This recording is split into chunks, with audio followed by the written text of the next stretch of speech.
तो हेलो दोस्तों, आज के हमारे इस वीडियो का टॉपिक है ट्रांसफार्मर। ट्रांसफार्मर क्या है इसके बारे में पूरा जानेंगे। साथियों, ये आप चित्र में देख पा रहे होंगे, यह ट्रांसफार्मर है। यह दो प्रकार के होते हैं, छोटा और बड़ा, दोनों ट्रांसफार्मर आप देख पा रहे होंगे। इस वीडियो को देखने के बाद आपको ट्रांसफार्मर के बारे में किसी भी प्रकार से परेशानी नहीं होगी। तो ट्रांसफार्मर क्या है, आइए हम पूरा डिटेल से जानते हैं। तो साथियों, ट्रांसफार्मर जो होता है वह एक स्थिर यंत्र है जो अधिक एसी वोल्टेज को कम और कम से अधिक करने का काम करती है। मतलब ट्रांसफार्मर जो है वह वोल्टेज को कम करती है और वोल्टेज को ज़्यादा करती है। यही ट्रांसफार्मर का काम है। ट्रांसफार्मर का काम एसी को डीसी में बदलने का नहीं होता है। बहुत सारे छात्रों का कमेंट आया था, ट्रांसफार्मर केवल वोल्टेज को कम और ज़्यादा करती है।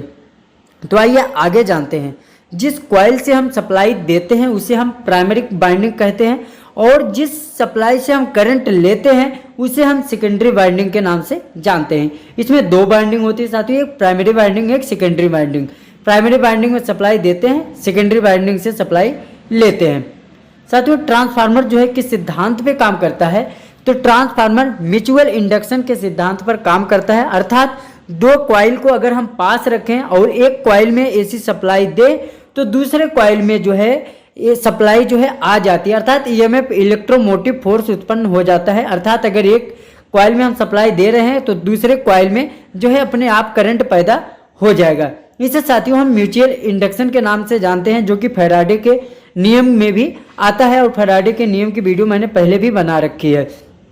तो साथियों, ट्रांसफार्मर के पार्ट कौन कौन से ये जानते हैं। सबसे पहला है core, binding, insulation, tank, terminal bushing, transfer oil, oil conservator, breather, radiator fan, acceleration, tap changer and Buchholz relay. ये ट्रांसफार्मर के पार्ट हैं जो कि आगे अभी हम देखेंगे। तो वीडियो पे लास्ट तक बने रहें। ट्रांसफार्मर के प्रकार की बात करें तो साथियों, कोर के अनुसार जो होता है ट्रांसफार्मर तीन टाइप के होते हैं। Core type transformer, shell type transformer और बेरी टाइप ट्रांसफार्मर। ये साथियों कोर के अनुसार होता है। सारे प्रकार के अलग अलग हैं तो हम बताते हैं। वोल्टेज के अनुसार जो ट्रांसफार्मर होता है, एक स्टेप डाउन होता है ट्रांसफार्मर, एक step up transformer. Step down transformer साथियों वोल्टेज को कम करने के लिए प्रयोग करते हैं, और स्टेप अप का वोल्टेज ज़्यादा करने के लिए। अब फेज के अनुसार अगर हम बात करें साथियों, तो फेज के अनुसार जो ट्रांसफार्मर है वह दो प्रकार का होता है। सिंगल फेज ट्रांसफार्मर जिससे हम 220 वोल्टेज प्राप्त करते हैं, और थर्ड फेज ट्रांसफार्मर जिसमें हम 440 वोल्टेज तक जो है करंट प्राप्त कर सकते हैं। आइए आगे चलते हैं। पावर के अनुसार, जो पावर के अनुसार ट्रांसफार्मर होता है साथियों, डिस्ट्रीब्यूशन ट्रांसफार्मर एक होता है, दूसरा जो होता है दूसरा पावर ट्रांसफार्मर होता है। आगे चलते हैं। ठंडा के अनुसार ट्रांसफार्मर कितने प्रकार के होते हैं, मतलब जो अपने आप सेल्फ से ठंडा होता है। Self coolant transformer, oil coolant transformer, oil coolant blast transformer, air coolant blast transformer और oil filled water coolant transformer. तो प्लीज वीडियो पे लास्ट तक बने रहे। अगर कोई कमेंट हो तो हमें जरूर बताएं।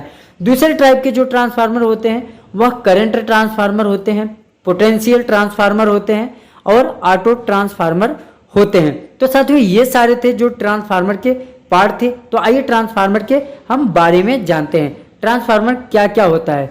तो साथियों देखिए, ये ट्रांसफार्मर है, छोटे ट्रांसफार्मर है, और सबसे पहले हम छोटे ट्रांसफार्मर के बारे में जानते हैं। तो साथियों इसे हम खोलते हैं, तो इसे हम सारे कोर को निकाल लेते हैं एक एक करके। ये जो निकाल रहे हैं हम, ये कोर है साथियों, सिर्फ इसी से बना होता है। और सारे कोर निकालने के बाद हमने प्राइमरी वाइंडिंग की और इसके दो वायर जो है निकाल लिए दोनों सिरों के। अब हमने क्या किया, इसके ऊपर से इंसुलेशन कर दिया। इंसुलेशन करने के बाद ताकि प्राइमरी वाइंडिंग सेकेंडरी वाइंडिंग से टच ना हो, और हमने फिर से सेकेंडरी वाइंडिंग इसके ऊपर करना शुरू कर दिया, और इस प्रकार से हमने सेकेंडरी वाइंडिंग भी पूरा कर दिया। उसके बाद हमने फिर से इंसुलेशन कर दिया ऊपर से, और हमने जो कोर निकाले थे सारे कोर एक एक करके लगा दिए ताकि बीच में किसी भी प्रकार की ना हो, और इस प्रकार से हमारा जो है ये तैयार हो गया, एक सेकेंडरी एक प्राइमरी। अब चलते हैं बड़े ट्रांसफार्मर के बारे में जानते हैं। बड़े ट्रांसफार्मर साथियों इसमें भी जो इसमें छोटे कोर थे और इसमें क्या हो गए, बड़े बड़े कोर हो गए। तो बड़े कोर जो है हम इंसुलेशन इस प्रकार से सारे कोर को इकट्ठा करते हैं साथियों। सारे कोर को इकट्ठा करने के बाद हम इसे फिक्स करते हैं इंसुलेटेड, और इंसुलेशन लगाने के बाद हम इसमें प्राइमरी बाइंडिंग कर देते हैं।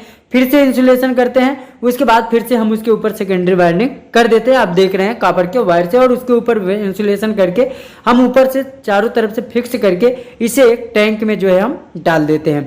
ऐसा करने के बाद साथियों अब हमारा जो है ट्रांसफार्मर पूरे तरीके से काम करने के लिए हो जाता है। इसमें eddy current losses, hysteresis losses और कॉपर लॉसेस को कम करने के लिए हम इसके अंदर क्या करते हैं साथियों, जो कि हीट ज़्यादा होगी तो इसके अंदर हम ऑयल भर देते हैं। उसके बाद पैक कर देते हैं चारों तरफ से जो है फिन लगाकर हम इसे एक फिर से